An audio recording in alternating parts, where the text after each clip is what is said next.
Hello, welcome to ആർഗി stories. നമ്മളിപ്പോൾ കർണാടകയിലുള്ള ദാവൺഗരയിലാണ്. നമ്മുടെ അവസാനത്തെ ഡെസ്റ്റിനേഷനായ ഹരിഹരേശ്വര ടെമ്പിളിലേക്കാണ് നമ്മൾ പോകുന്നത്. പോകുന്ന വഴിക്ക് ഒരു ചേച്ചിയുടെ കടയാണിത്. ഞങ്ങളെ കണ്ടപാടെ ആ ചേച്ചി അടുത്തേക്ക് വിളിച്ചു.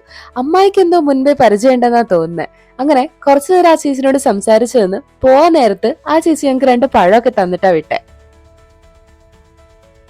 കർണാടകയിലുള്ള ആൾക്കാർ അത്രയും ഫ്രണ്ട്ലി ആണെന്ന് നമുക്ക് ഓരോ അനുഭവങ്ങളിലൂടെയും മനസ്സിലായിക്കൊണ്ടിരിക്കുകയായിരുന്നു.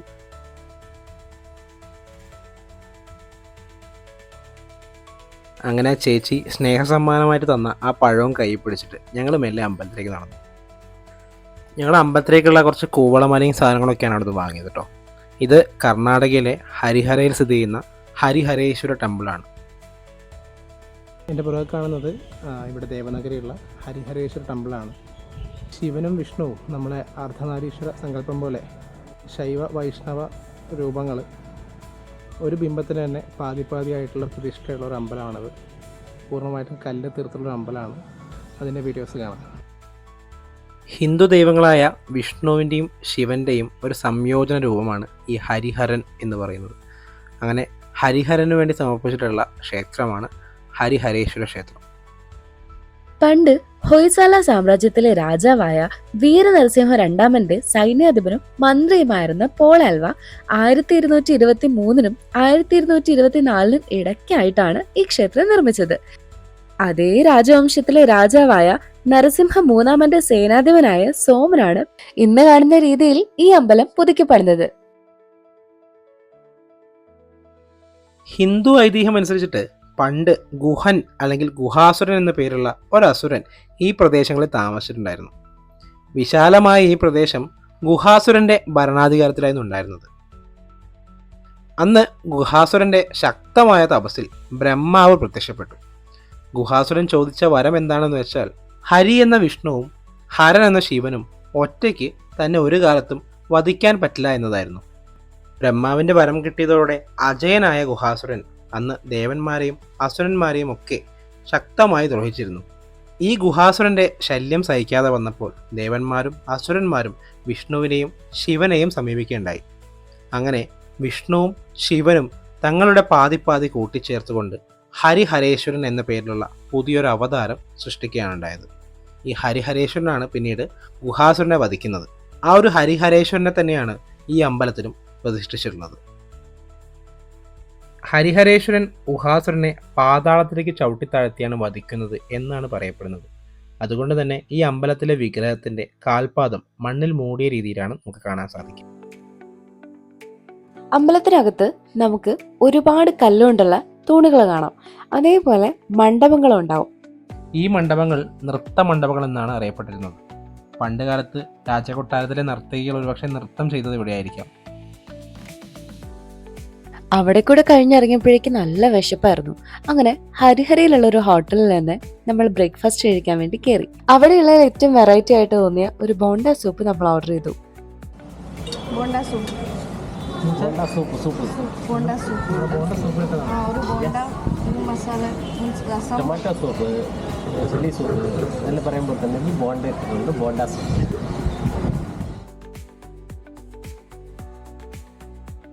മസാല ദോശ വരാൻ ഇനി സമയം എടുക്കുന്ന കണ്ടപ്പോൾ ഞങ്ങൾ പഴം കൊണ്ടുള്ള ഒരു ഐറ്റം ഓർഡർ ചെയ്തു. സംഭവം നല്ല ടേസ്റ്റ് ആയിരുന്നു. പേര് ശരിക്കും ഞങ്ങൾ മറന്നുപോയി. ഇങ്ങനെ പൊട്ടിച്ചപ്പോൾ നല്ല സ്മെല്ലായിരുന്നു. മധുരമുള്ള എന്തോ സാധനമാവും. പഴം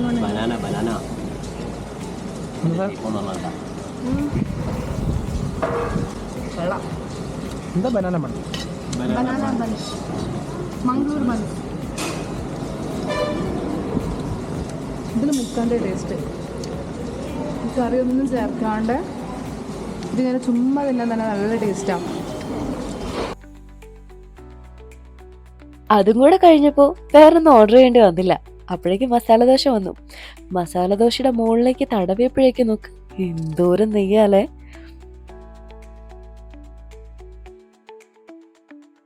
അങ്ങനെ ആ ദോശയും മറ്റു പലഹാരങ്ങളൊക്കെ കഴിച്ചിട്ട് തിരിച്ച് വീട്ടിലേക്ക് പോകുമ്പോൾ അമ്മായി നല്ല വിഷമത്തിലായിരുന്നു. ഞാൻ നോക്കുമ്പോൾ അമ്മു നല്ല വിഷമത്തിലായിരുന്നു. കാരണം കർണാടക അത്രയും ഇഷ്ടപ്പെട്ടോണ്ടായിരിക്കും ചിലപ്പം. അങ്ങനെ തിരിച്ച് വീട്ടിലെത്തിയപ്പം അവിടെ ഞങ്ങൾക്ക് വേണ്ടി വേറെ കുറച്ചധികം സർപ്രൈസുകൾ ഉണ്ടായിരുന്നു. കല്യാണം കഴിഞ്ഞിട്ട് ആദ്യമായിട്ട് കർണാടകയിൽ ഒരു വീടുകളിൽ പോകുമ്പം അവരുടേതായ കുറച്ച് ചടങ്ങുകളുണ്ട്.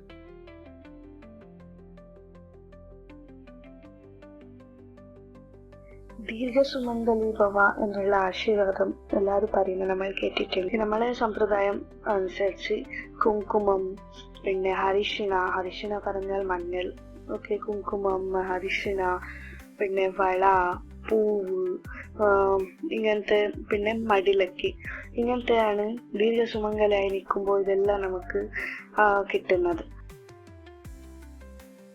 കല്യാണം കഴിഞ്ഞ് ആദ്യമായിട്ട് വന്ന ദമ്പതിമാർക്ക് ഇത് ഒരു ചടങ്ങാണ്. നമ്മൾ വെറുതെ ദീർഘസുമംഗലി ഭവാൻ ആശീർവദിക്കില്ല. സോ അവർക്ക് ആ ദീർഘസുമംഗലിക്ക് ആവശ്യമുള്ള എല്ലാ സാധനങ്ങളും കൊടുത്തുവിടും. ആദ്യം കുങ്കുമം നെറ്റിക്ക് തൊടിക്കുക, പിന്നെ ഹൽദി അല്ലെങ്കിൽ ചെവിന്റെ ഭാഗത്ത് തൊടിച്ചിട്ട് വളയ്ക്കും, താളിമാലയ്ക്കും, പിന്നെ മൂകുത്തിക്കും ഇട്ടുകൊടുക്കും. പിന്നെ അത് കഴിഞ്ഞിട്ട് മടിലക്കി മീൻസ് മടിലല്ലി അവിടെ നമ്മള് ശക്തിയുള്ള അത്ര വെച്ചാൽ ഒരു പിടി ആയാലും ഒരു പിടി അരി അവരെ മടിലല്ലി ഇട്ടിട്ട് പുതിയ കോടി ഉടുപ്പ് എന്ന് കൊടുക്കും. അതല്ലാതെ കോടിയുടുപ്പിന്റെ കൂടെ വെറ്റില, അടക്ക, പഴം ഇതെല്ലാം കൊടുക്കും. സോ ഇതാണ് മടിലക്കി കൊടുക്കുക. ഈ കല്യാണം കഴിഞ്ഞതായിട്ട് വരുന്ന ദമ്പതികൾക്ക് മാത്രമല്ലാതെ നമ്മളെ വീട്ടിൽ ആരേ വന്നാലും കുങ്കുമം, വെറ്റില, അടക്ക അവർ തിരിച്ചു പോകുമ്പോൾ കൊടുക്കും. കല്യാണം ആദ്യമായിട്ട് വന്നവർക്ക് ഉടുപ്പും മടിലക്കിയും നിർബന്ധമായിട്ട് കൊടുക്കും. ഇത് നമ്മളെ വീട്ടിൽ മാത്രമല്ല, നമ്മളെ കർണാടകയുടെ സമ്പ്രദായമാണ്.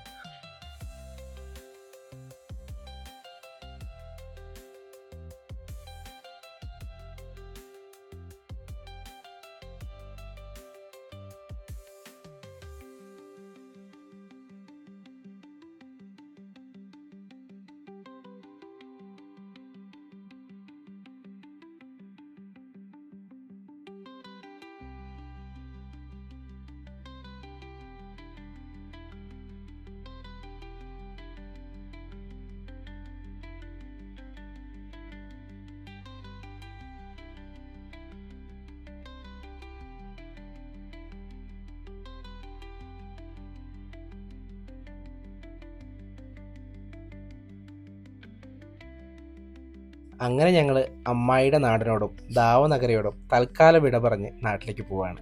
പോകുന്ന വഴി എല്ലാവരോടും ടാറ്റ ബൈ ബൈ പറയുന്നൊരു സീനാണ് ഈ കാണുന്നത്. ഇത് അമ്മയുടെ ബെസ്റ്റ് ഫ്രണ്ടാ കാവേരി ആയിരുന്നു എൻ്റെ ഗൈഡായിട്ട് കൂടെ വന്നുകൊണ്ടിരുന്നത്. ആദ്യമൊക്കെ വീഡിയോസിൽ വരാൻ കാവേരിക്ക് ഭയങ്കര നാടോ മടിയോ ഒക്കെ ആയിരുന്നു. പിന്നെ മെല്ലെ മെല്ലെ അതൊക്കെ റെഡിയായി.